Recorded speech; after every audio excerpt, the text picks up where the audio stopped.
Here's some of the stories trending this week at NASA.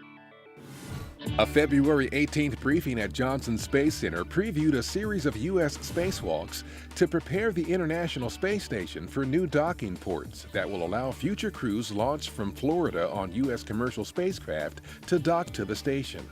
On the first EVA, scheduled for no earlier than February 21st, NASA astronauts Barry Wilmore and Terry Virts will prepare cables and communications gear for the two new international docking adapters, built by Boeing and scheduled for delivery on a pair of SpaceX flights this year.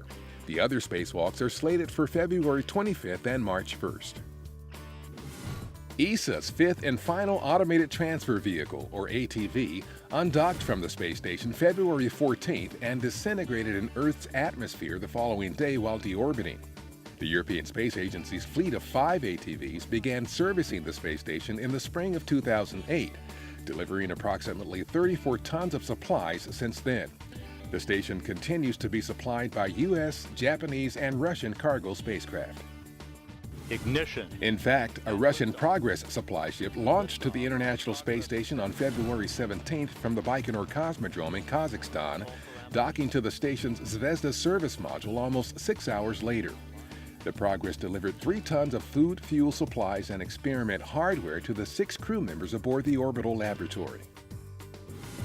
A February 18th media event at the Astrotech Space Operations facility in Titusville, Florida, focused on NASA's upcoming Magnetospheric Multiscale mission, scheduled for launch March 12th from Cape Canaveral Air Force Station.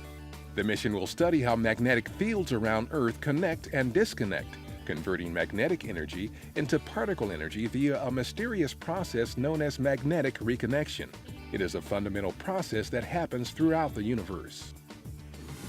In an effort to improve the safety, reliability, and aerodynamic stability of the Orion crew module's main landing parachutes, a team of investigators led by NASA recently tested 13 different parachute configurations in one of the National Full-Scale Aerodynamics Complex Wind Tunnels at Ames Research Center in California.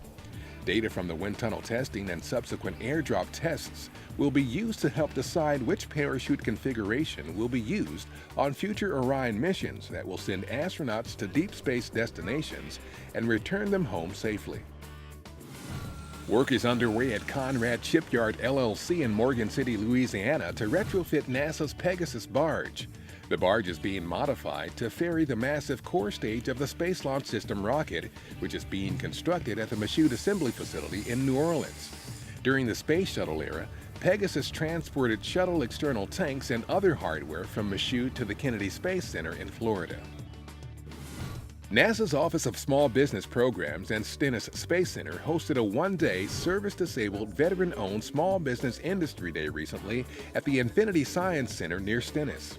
The event provided participants a chance to collect information on small business opportunities and to network with NASA personnel and contractor representatives.